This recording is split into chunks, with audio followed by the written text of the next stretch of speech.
Hear he, hear he. Did I say that right? Oh well. What's up, y'all? Welcome to the official breakdown of the first ever Codex Lexiconum et Mythos Distinctum Athenis. What in the world am I talking about? Well, if you're on the Patreon or you watch the latest live stream, I gave a few hints that I will be dropping this codex over here. Translation for what all of that meant is the eternal codex of laws and distinct myths of Coffee Comics.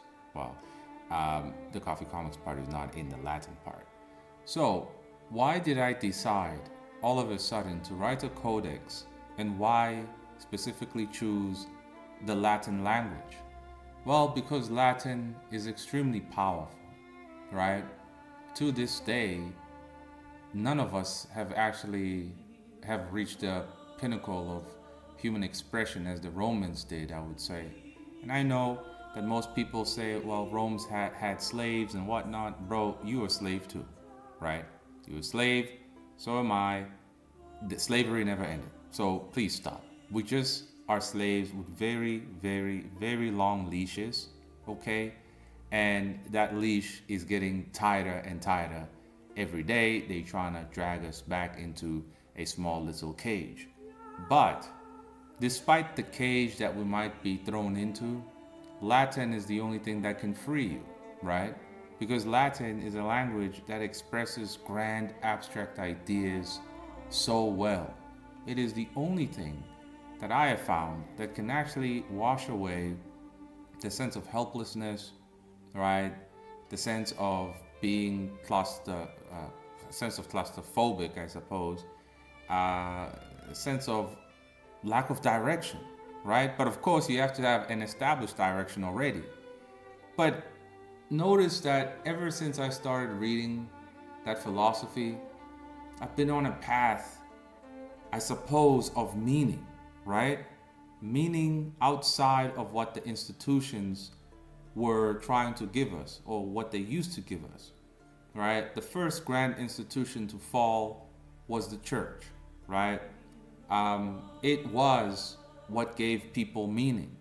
It was the framework to interpret reality. And then slowly, cultural Marxism came in and disemboweled all of that, right? Not everywhere did people follow the standard of the church, but you know what I mean, in particular to the West, right? And then now we're in a place or time where there is no grand institution enforcing and rewarding a standard, a particular standard. Now, I could say the new religion, the new church of disorder, of subversion, the new Trinity, which is female, rainbow, freak, and immigrant, right? Basically, the new church of victimhood, right? The God of victimhood, that it rewards them, but it doesn't really. Those people who want to run around and believe that they truly benefit, they actually don't. They retarded, right? So, it was very important that as somebody who realizes that we're no longer going to be rewarded for following the path established by the system, established by the church, established by Shonen Jump, established by Disney, Marvel, or whatever. All the standards that we grew up with have been completely destroyed right now. All those institutions have been destroyed. I now have finally done something Nietzsche said we ought to do. When Nietzsche said God is dead, he wasn't mean literally the God, right? If there is one anyway. He just said the regulations based on the foundation that we all trust in this one God and his ways is gone, right? And so now it's up to the individual to rise to the occasion and create his own standards. Now, I know that sounds like, well, you said we can't make up our own standard. No, you can't make up your own standard. You can only you can only find, discover true pillars that are rooted in reality. right? Reality is the only authority, okay? And that is pretty much a quote from Leonardo da Vinci, right? These things that I've been speaking about, they are a standard that I discovered, standards that work, standards that are eternal. The word eternal is in the Codex, right? It is the Latin word over there, eternus, okay? Codex lexiconum et mythos distinctum aeternus. You can be like, man, that's a lot. There's the translation at the bottom. For those who are too lazy to go beyond, this codex is not for you. It's not for you, bro. Okay? If you are satisfied by constantly just consuming things, then so be it. You're nothing but a normie. You're just a spectator watching other people live a life that you can't, right? And if you think life is only about getting in a Lamborghini and going skiing every day, well, too bad it's not. And I know you can call this the ultimate cope, but getting in a Lamborghini every day is also a cope. Every human being needs to cope with their insignificant existence.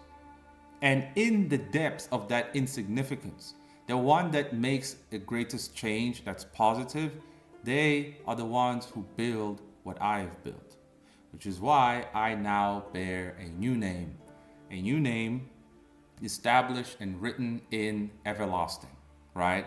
And I have given a new name to everybody involved in Coffee Originals in particular. This is not me recruiting you into a cult. I'm not your daddy. I'm not your God. I am just etching you into the grand realm of ideas. Because being stuck in reality consistently, right, and trying not to creatively, positively, productively escape it to some degree, you only get buried and suffocated, and so you bring harm to other people, right? Because you just can't handle reality. So what you see here, this is the front cover. This is only 6 pages, right?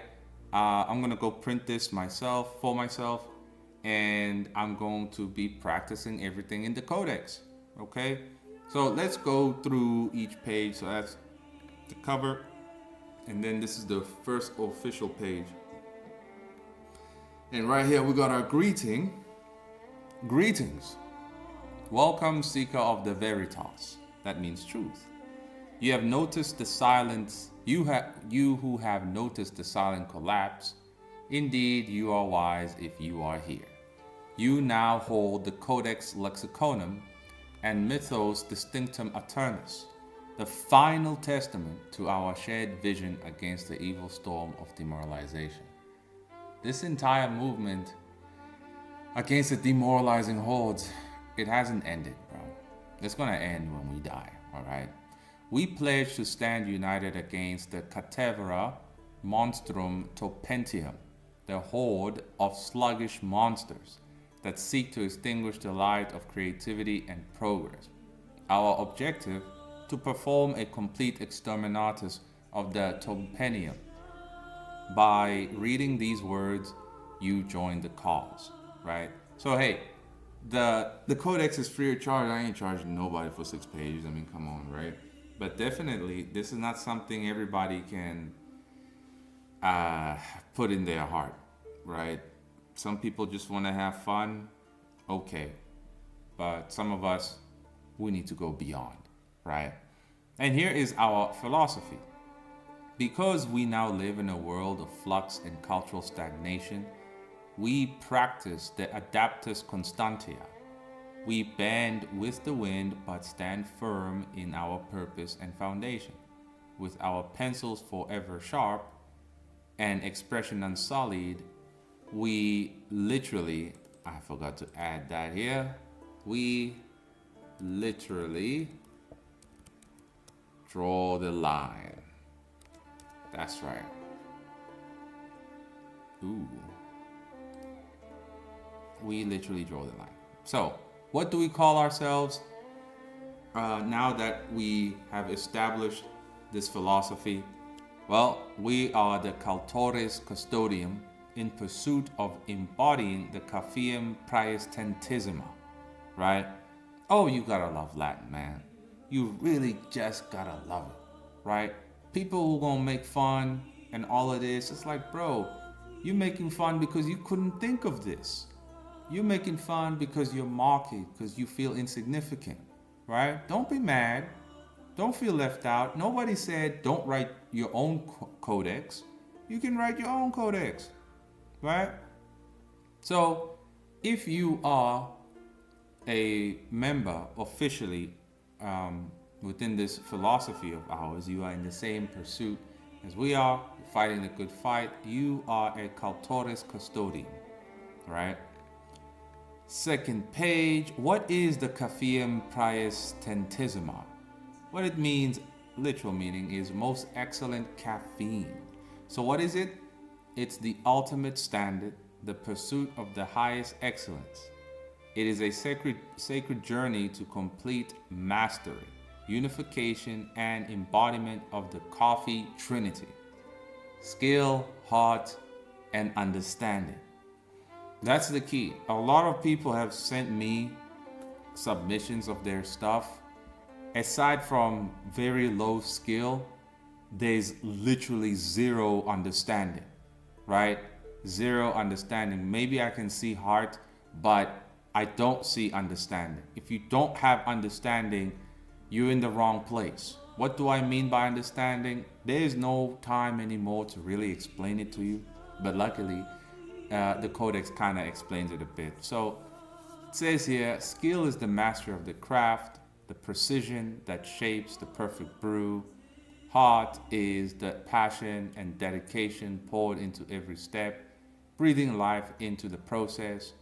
Understanding is the profound insight into the origins and essence of the craft, recognizing its impact and value. There, I explained it for you in the Codex itself, right? But it goes deeper than that. And you will see one of the recitations that you, if you are going to take this codex seriously, it's you're going to see what I mean by understanding and where it actually comes from. Continuing, when these three elements become one, the artist transcends the ordinary and achieves the right to partake in the grand standard, embodying the ultimate pinnacle of self-mastery. It's not too much to read now, ain't it? This is going to be a good little pamphlet to read every day to yourself or anytime you're feeling down. So, what is our calling? To the artists enlisted in the Cultores Custodium, in this darkened world, we use our magnum opus. Through Coffeeum Praestantissima, this is an artistic crusade, a sacred bellum against the tide of demoralization. Our sword, the pencil. Our shield, our philosophy. Right? If you receive this, not as a damn, ooh, another video, let me click, no, but as something serious, yeah, your entire inner world could change. It could change significantly. So, here is one of the best parts. You see, how does a people or ideas, how do they stay alive for a long time? How do they outlive the people who wrote them? By having a mythology. So this is our mythos distinctum, right? Our distinct mythology. So this is our mythos. This is the story of Coffee Comics, really. This is the story of all of us who got involved with this movement, really. So it says it began in 2020 Common Era or AD, however you want to take it, right? It began in 2020 AD, when the world became lost in cynicism, drowned in morbidity, laying waste to potential, and giving birth to stagnant monsters. A great thirst and cry from the remnants of the true artists pierced through the great ether. Their request to be granted the iron will to rebel against this desolation. the tools, pillar, and sanctuary to make a stand. Thus, the Coffeeum Praestantissima, the chosen artist, became known as the Cultoris Custodium. This became our ethos, a standard of unparalleled quality born from eternity. Our pathos lies in the struggle. To hold this cup, we master skill, heart, and understanding, all while upholding integritas against the crushing hordes of demoralization. Our mission is the artistic journey like a soldier fighting for truth with a pencil, sketching until the magnum opus is complete. We are the final man of causality. Now, somebody might say, bro, you overusing that causality thing. No, I'm not.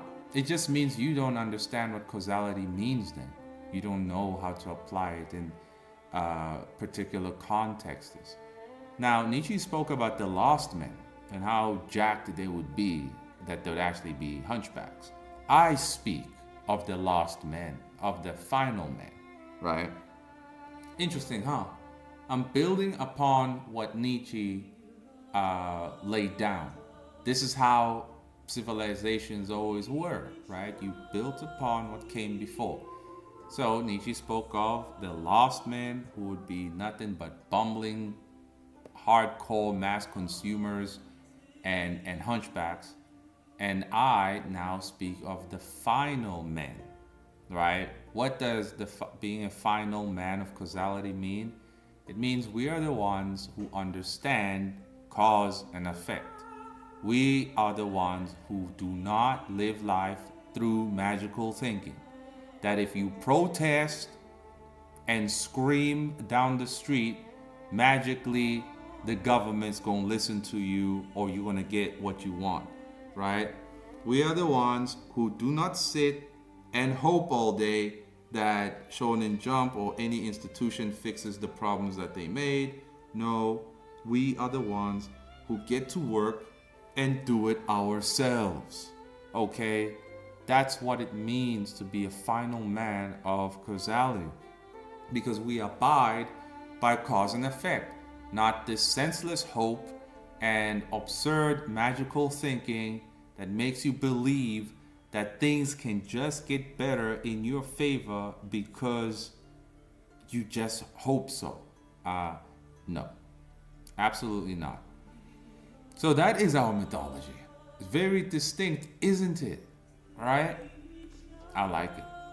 So now we get to our essential practices. Oh, I should say practice, right? Now, if you receive this, you want to take it seriously, right? You will have to practice the Trinitas Triplexes, right? Don't you just love Latin, man? Trinitas Triplexes. Man, I be tripping sometimes here and there. But yeah, you're going to have to practice this, right? Trinitas Triplexes. You will have to practice this. The direct definition or translation is the threefold disciplines, right? Now, there's a little fine print over there that to be practiced once a week because I don't think any of us can do it every day. I don't think any of us can. So the first one, right, at the very top, exercites mentis, right? This is a drawing exercise, meaning the army of the mind. Reflecting the rigorous discipline you're applying, this is a mandatory weekly practice to sharpen your skills. It consists of two aspects, right? Number one, exploratio celeris, translating to fast reconnaissance, a rapid, intense warm-up for 20 minutes to mobilize your creative faculties and shake off any rust. Basically, I would do this part on paper. I mean, paper's expensive and ink and pencils these days, like, god damn. But I mean, if you can afford it, just try on paper. If you've got the digital tools, fine.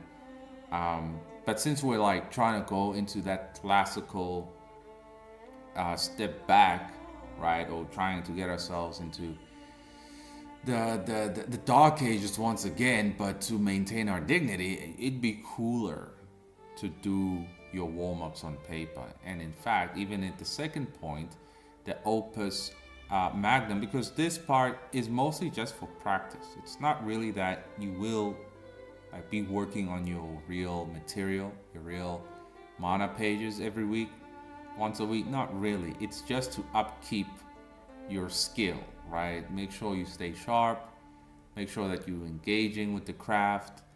That's about it, really, right? So the opus magnum, the remaining, by the way, this is 2 hours long. You set aside 2 hours a week to practice just this part of the exercitus mentis, right? So you do number one for 20 minutes, right? Then you do the opus magnum for the remaining amount of minutes. This will be dedicated to the masterpiece, the core execution, where you apply all your skill and focus driven by the standard of excellence outlined in the Codex. Right, so that's pretty standard to do, right? The second discipline is meditatio veritas.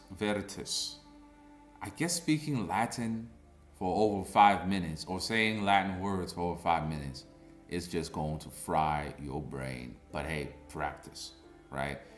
This is a morale boosting ritual or meditation on the truth, in which you use profound words to fortify your spirit like a Roman fortification, right? So yeah, you're gonna see what I mean, because I gave some examples of recitations that you can just use that you find in the Codex. Otherwise, you can just find whatever favorite author you got and meditate on those quotes, right? To just fortify yourself. That's all. Discipline number 3, lingua antiqua. This is optional. The point here is to practice Latin. Write your favorite phrases in Latin and contemplate them. Listen to philosophy in Latin on YouTube for at least 10 minutes to wash away modernity's hollowness, right? So that's optional. Some people might not want to learn Latin like that, but you ain't learning it to speak it, bruh. You're learning it to apply it in certain scenarios, okay? And in general, it's a liberating language, right? It's a liberating language. Okay, now we get to the recitations. Varices recitations. So, translation, truthful recitations. The top says, these are your battle chants. Etch them into your heart.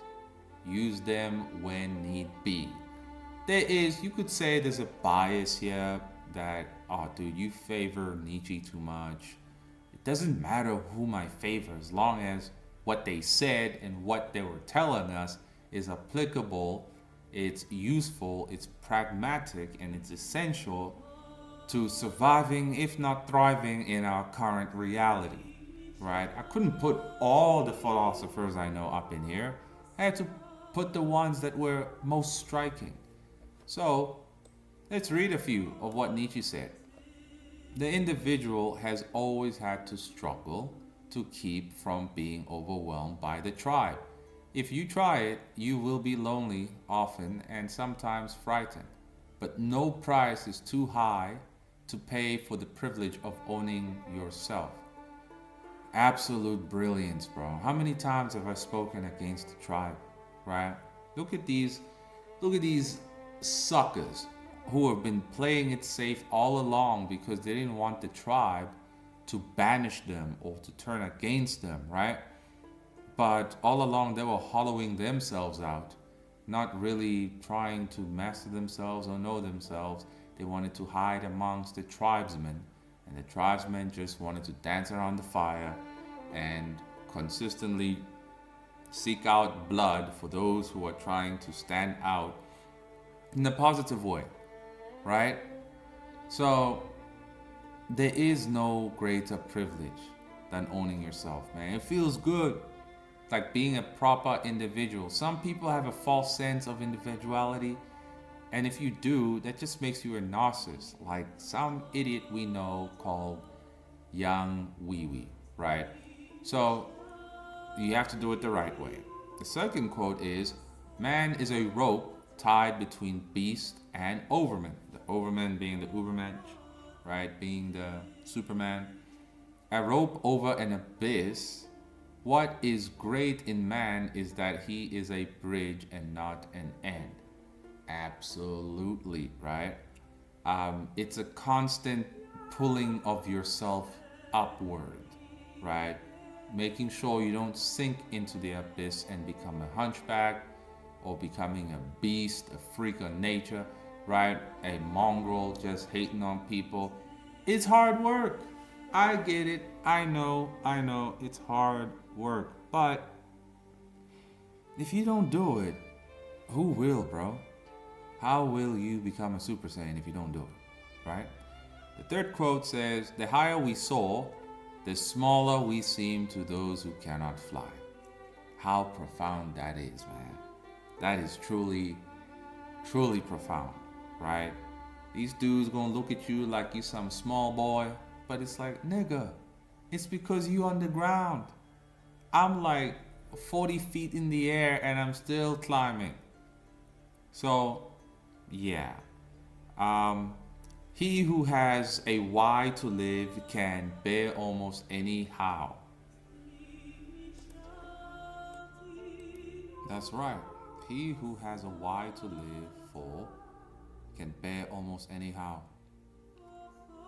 This is why Nietzsche is profound, you know? Like, he is the one who saw that institutions have fallen. He is the only one who made it very clear.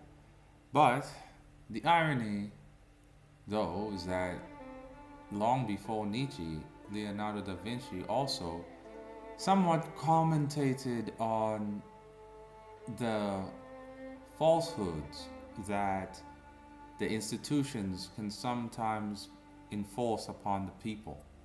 Because Leonardo da Vinci was not trained by the institutions, he was not even accepted by the institutions because he never went through them until he gained the great skill he got, right? So, now that we've gotten here to the recitations in particular to Leonardo, there's only two, right? There's only two. The first grand one that's important here is esperienza, which means wisdom, which means experience, basically. So this quote here goes as, "Wisdom is the daughter of experience." That is the key to understanding things, right? Whoever wants to achieve Coffeeum Praestantissima, you're going to need understanding. And understanding is wisdom. You need to go through and test all your findings and all your ideas against reality. That's how you know if you are on the right path or you're just flipping high, right? Which leads to the second quote here, the Saper Videre. And he said here, "Most people look without seeing. Reality is the only authority." He said the institutions in his time basically didn't mind to enforce or to establish hearsay or what people thought was the case instead of what is the case. Leonardo's way of illustrating things and studying things, he made it very clear that you must dissect and look and not see what you want to see, but see what is actually there right? See something for what it is, not for what you hope it is. Now, a lot of people keep seeing, let's say, a person like Boichi, because of his affiliations to Shonen Jump. What you see, what you're looking at when you look at him is his halo. That because he's affiliated with an institution, he must be virtuous and everything he says is on the mark. When that's not true, right? If you look at him for what he is and for what he's actually saying, he is retarded. He's retarded and he's a paid agent of the United Nations because he's advocating for globalization and diversity. We all know what that means. But that's the real issue here. The people who look at Manga Plus creators, you're looking there and you're seeing what you want to see. You're not seeing what is there. You're not seeing what it is, right? Learn to see things for what they are. It's because that way you don't have to get stuck in a dungeon. So Da Vinci's philosophy is very profound and very applicable to this codex, and that's why he's here. Just these two, Nietzsche and Da Vinci, they are enough to keep you afloat, to keep you in remembrance of your value, right, as a human being. Not a human, because a human is a hunchback, right? Their evolution has stopped. But a human being, their evolution is still continuing. Let's go to the final page. So now, this is the final page. This is the eternal names of the Cultoris Custodium, forever etched in the cosmos. So, I reiterate, I am not your father. I am not your God. I am not your uncle. I'm just a guy who discovered these ideas. I'm just a guy who saw that our current reality, modernity, has nothing to offer us. Right? So I went back. I went back to the golden age of humanity. Right? Rome. Again, I know if y'all gonna focus on that slavery garbage, nigga, you a slave too. Right? With a very, very long chain. So just chill out, right?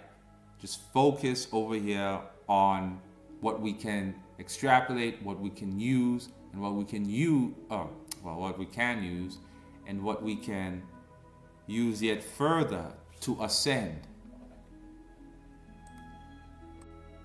The goal here is ascension, right? And true ascension does not come because you tell yourself with random affirmations that you're the it girl, or you're the best man, or you're the big dog, the big cheese. Nah, bro. You gotta actually prove that what you say you are actually has some bearing in reality. Okay? But for all of us here in this codex, we have done the work. We have begun the work, and we are 100% in sync with the mission, right? And so I have given the teammates new names that is not meant to replace their real name. No, this is an addition to their real name. This is their ascended names that will forever be in the realm of eternity. These are the names that will not be forgotten. Our normal names that we were born with, bruh, they're gonna be forgotten. But these will not be forgotten, right? So let's start at the very top. Let me zoom in over here. And of course, yours truly is up here.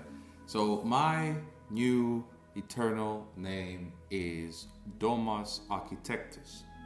My title is Magnus Architectus Conditor Monolithi et Tomteto Contemptor Fati.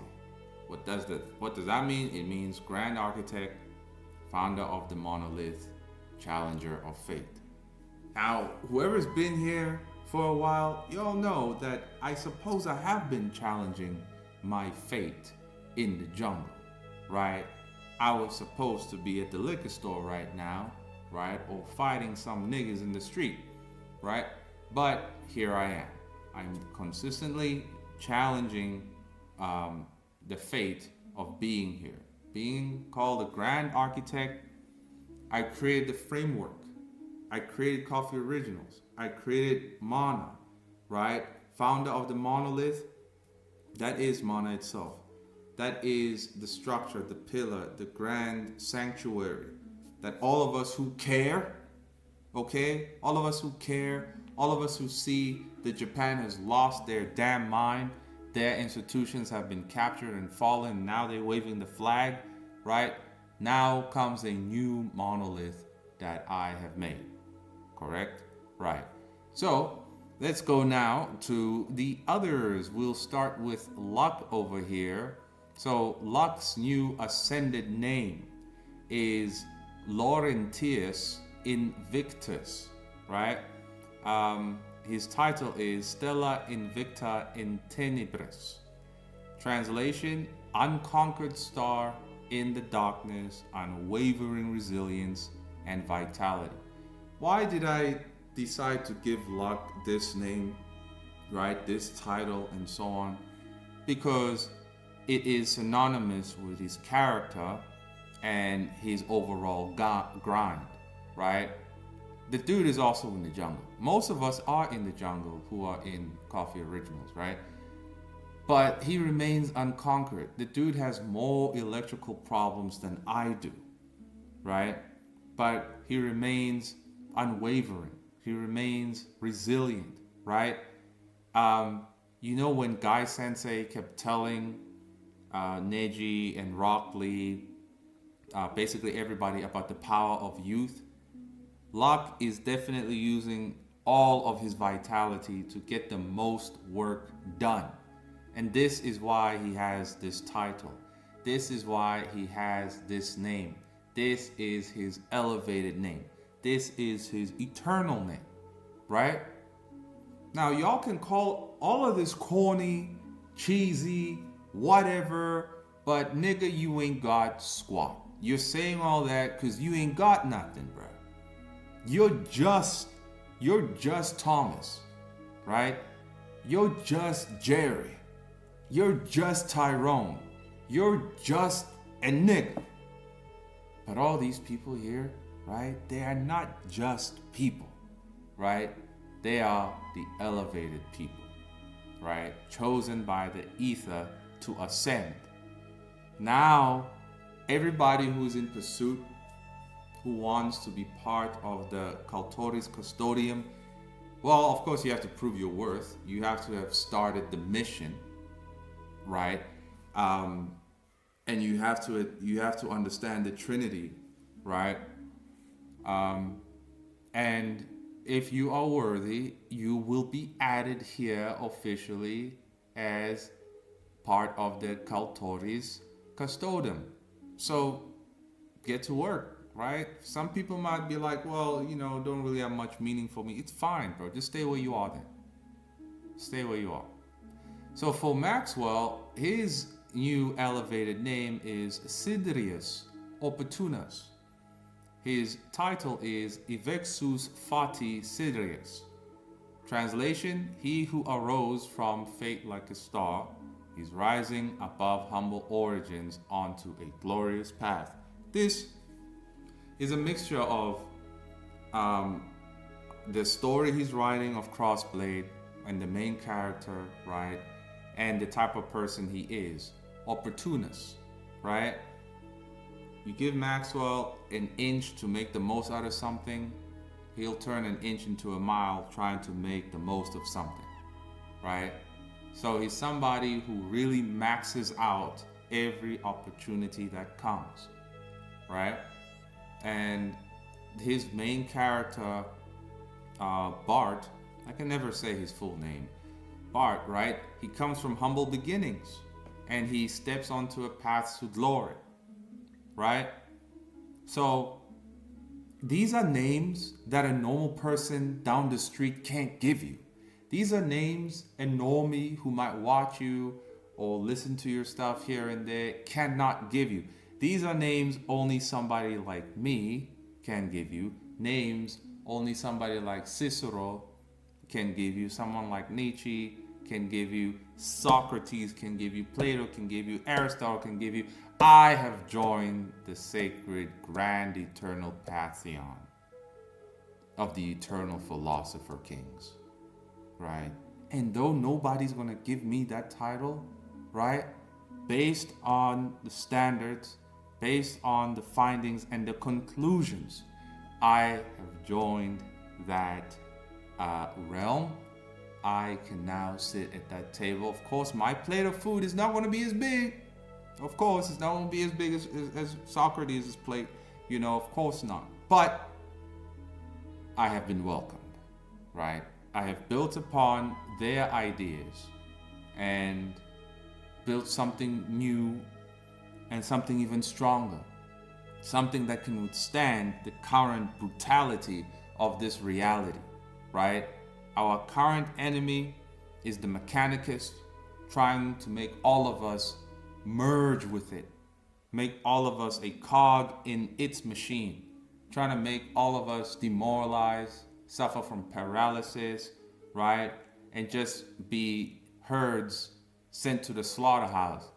This is a stand against all of that.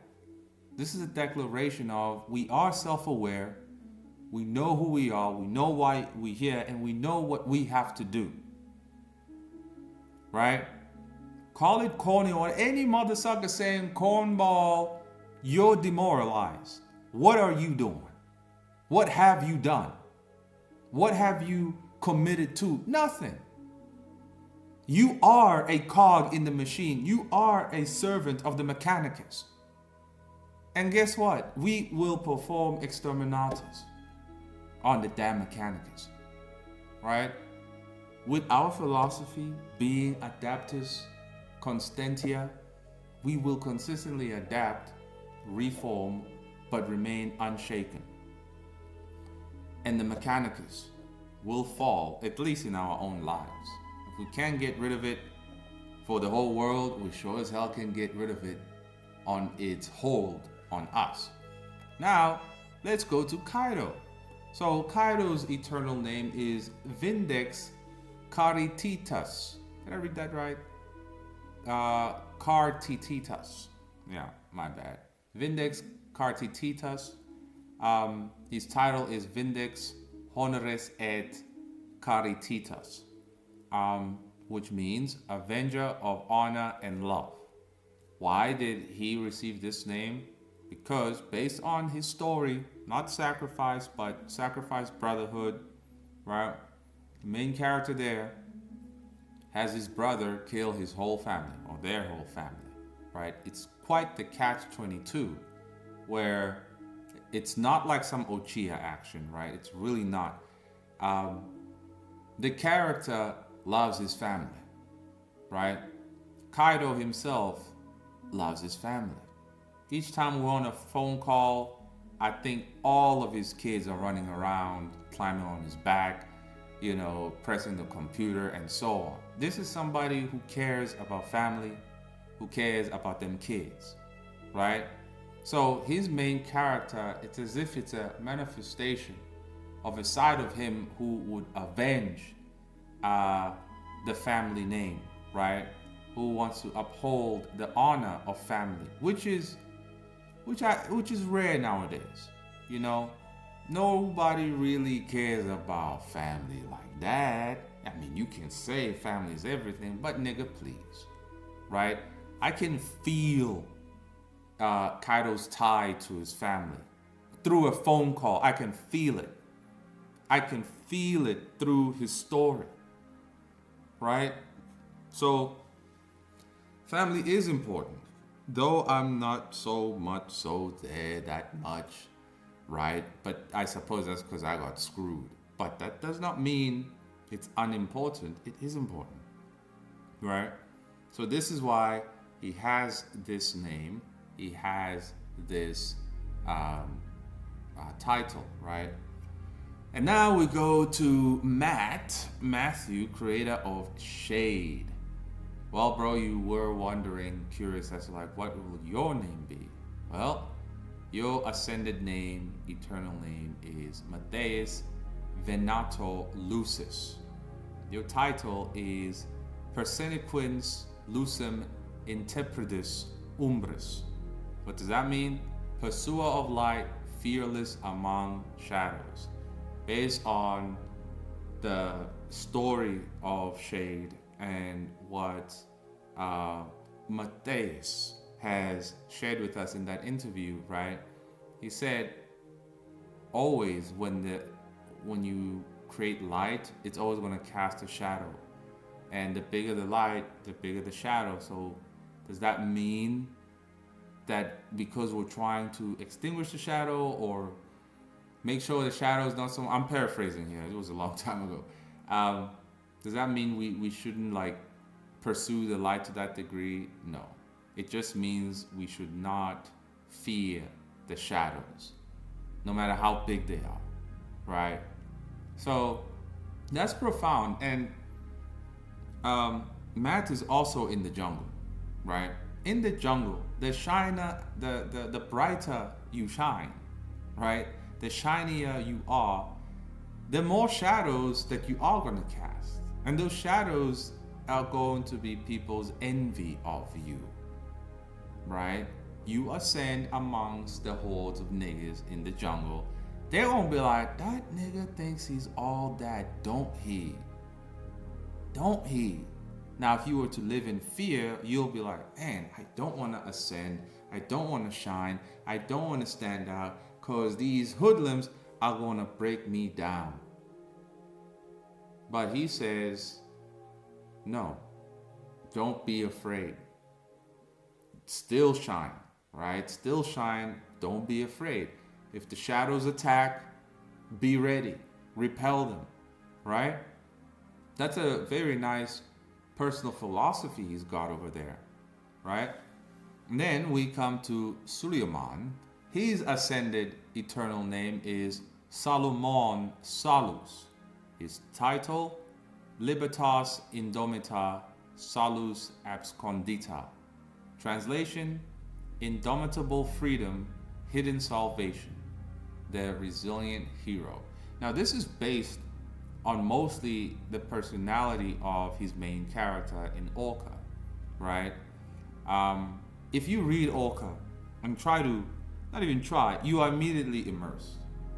There's this great feeling of a sense of freedom, where the character herself is trying to pursue freedom amongst, well, the community, right? Because they classify her as not one of them because she's different. But it's just, you can just feel this need for freedom, but there is freedom already. The hidden salvation part, I did like mention to the AI, right? When I was describing Suleiman's personality and story. And I suppose that since the story is ongoing, I have no idea how things are going to be, how the main character is going to be accepted, but there is a pursuit of personal salvation, right? And it's pretty interesting. And he too is in the jungle. The only person that's not in the jungle in this entire squad is Kaido. Everybody else is in the jungle. And lastly, we have Pierce, the most recent addition to the Kaltori's custodian. So his new name, we went through it, Acutus Virtus. His title, Mens Acuta Virtus Singularis. Translation, the sharpest of minds, ethically strong, unrivaled discernment. The dude is sharp, right? He's sharp. He sees through all the bull crap, and he saw the essence of bloody hell, right? He saw the philosophy in it and whatnot. A person who can read bloody hell by themselves and see the philosophy behind it, that is someone who has unrivaled discernment, right? Now, I gave him the position of Grand Court Master of the custodian, right? Because he's not an official artist of Coffee Originals, but he serves in the inner courts of Coffee Originals, right? Of the custodian. And that's pretty much it. That's pretty much it. It would be nice to add a lot more people here, give them their ascended names. But yeah, this was really fun and cool. I ain't saying put these names in your bio, be like, yeah, I'm Luck, Laurentius, Invictus. No, you don't have to do that. This is for you, because at the end of the day, people be like, nigga, what you talking about? What is that? What language? No. Now you can do it if you want, but ultimately this is for you to know that you are above these normies. You are above these normies. We are not the same. We're not the same, right? People like us, we're just born in the wrong time and the wrong place. If we were all born at the same time, maybe 600 years ago, in the right place, because some of us would be slaves, right? Then things would be better, right? We would have had such a profound impact on human history. But now, because of this internet culture, no matter how profound achievement you have or make or whatever, yeah, you won't be forgotten next week or 3 days later. And so no human can actually have much of an impact anymore on the human experience to that degree because of this internet, interconnected, globalized garbage, right? But we do what we can. And for those who'll just call it maximum cope, dude, you coping too. Each time you switch on that cell phone, you coping. Right? Each time you're having your third burger in the last hour, you're coping, bro. You are coping. It is what it is. We all are. The only difference is we are not consuming here. We are creating. We are in pursuit of self-mastery. We are in pursuit of embodying the Coffeeum Praestantissima, right? So this is the ultimate direction. Nobody alive in the entirety of comics, manga, and whatnot has done this, and they won't do it because they can't do it, right? Only I could do it, and only I can choose who can ascend based on what they've done so far and what their overall goal is, right? But for those who just want to simply entertain, you just want to steal people's stuff like Young Bastard, right? You're not going to get anywhere. If you do, you sucked off the establishment. Congratulations. Now they're going to butcher your work, make it worse than it ever was, right? So whatevs. We are no longer participants of this lower reality. We now have ascended into the new reality, right? The realm of ideas. So I hope this has inspired the current team and those who are trying to go beyond. Hopefully you inspired as well, but don't send me stuff if you know you don't have that understanding. Just don't do it. If your drawings are not at the level of Demon Slayer, that's the bare minimum. If you can't draw like the Demon Slayer artist, you don't have the same skill as we see in volume 1 of Demon Slayer, don't send me a goddamn thing. Don't do it. Because I no longer have the patience to be kind with y'all after billions of videos roasting people accordingly that this ain't it, and you want to send me something that is jacked and you want to be on my website? No. Absolutely not, bro. Absolutely not. So I want to go print this out. It's going to be nice and cool to have it. I'm going to send it to the team. They can go print it out for themselves as well. In fact, I should say that everybody who's actually a member should have the Codex. People who are not chosen members, why do you need the Codex? Like, what are you going to do with it? So, rather not. I'm going to gatekeep it. I'm going to gatekeep it. So, that's it, y'all. Make sure you get to work. And if you still want a review, it's $35.